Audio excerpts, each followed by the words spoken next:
This is Hold Space, where we celebrate game changers on and off the court. And today we have the absolute pleasure to be joined by Mark Tatum, the Deputy Commissioner and Chief Operating Officer of the NBA. Mark, thank you for joining us. Savanna, thank you for having me. I want to start by rewinding the clock a little bit. Let's go back to your childhood. And what memories stand out to you in regards to your Asian culture?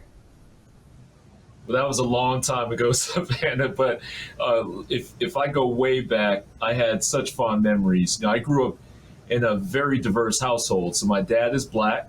He grew up in Jamaica, and my mom is ethnically Chinese, but grew up in Vietnam. And so I was born in Vung Tau, Vietnam, came back to the States when I was about 1 year old.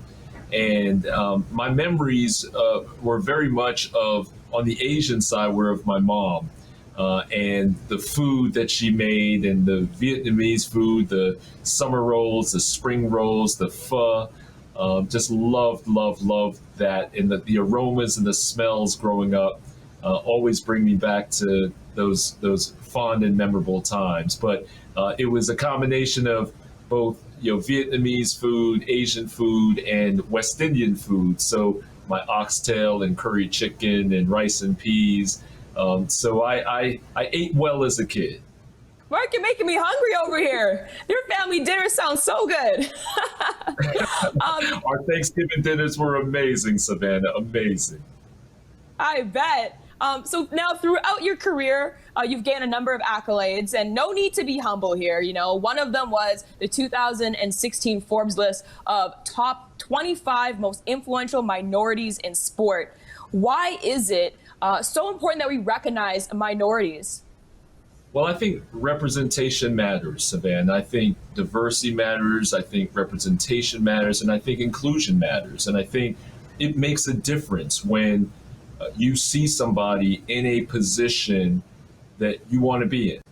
And I remember me growing up, there weren't that many role models in positions at senior level positions in sports, in business, that I could aspire to say, I want to be like that person. And so I think for me to be in this role, and for others to be in the leadership roles that they are, that representation matters. And I take that responsibility very seriously.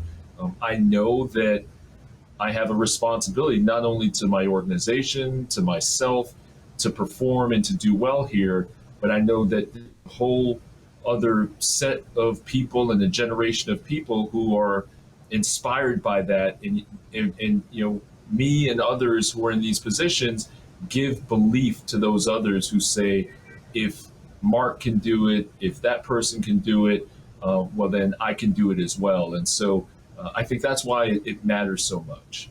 Absolutely. Seeing really is believing.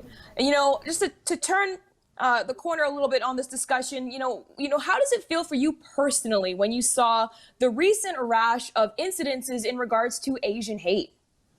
It hurts. It hurts, right? As a Asian American, I am concerned. I'm concerned for my mother.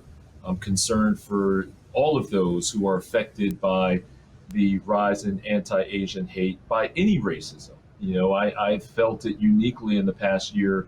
Again, being Black and being Asian, any sort of hate, any sort of xenophobia, it not only hurts those individuals, it not only hurts those group of people, but it hurts society. It hurts us collectively. And so I was deeply affected by these incidences over the past several years, but certainly this year more attention has been focused on it. And I think it's important for us as organizations, as individuals, to do as much as we can to ensure that we are raising attention, that we are doing the things that we can to ensure that we're creating a more equitable society, and that we discourage these acts of racism, hate, and discrimination. And on that note, why was it so important for the NBA to release a statement on anti-Asian racism? Well, the NBA has had a long history, Savannah, of standing for some core values and principles of equality, of respect, of inclusion. And so we have a again, a history of our players taking a stand on these issues, of our league taking a stand on these issues. And this issue remains a concern to us. As I said, it is not only a concern to me individually, but us as an organization. The rise in anti-Asian hate crimes is something that we need to pay attention to, that we need to bring a focus on, to discourage it, to do whatever we can to ensure that it doesn't happen going forward. And so many of our players have spoken out about this, whether it's LeBron or Steph Curry. We've worked with Damian Lillard on a PSA campaign and spot where he talks about stopping anti-Asian hate. And so it's a collective NBA family effort to really get the word out there, create attention around this, and create action to decrease the amount of violence that's taking place in the Asian and Black communities.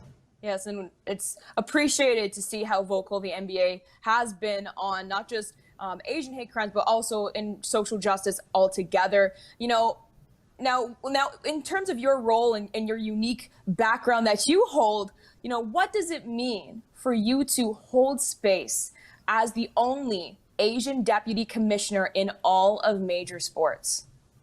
Wow, when you say it like that, it really does hit home. And as I said earlier, representation matters. And so for me, I know that I'm not only representing, again, myself, but that I have a responsibility to those who are coming after me to make sure that, I do the job to the best of my ability, that I represent for my community to the best of my ability, so that it becomes a little bit of an easier decision for those behind me who have those same aspirations to be able to be judged on their performance, on their capability, as opposed to what they look like or the color of their skin. And so that's what it means to me to hold that space. I take that responsibility very, very seriously. And I hope to encourage and assist and inspire as many more people as I can to ensure that they reach their full potential. And you're doing a great job of that. Please keep blazing that trail. We appreciate your insights today. Thank you for sharing with us. Thank you, Savanna.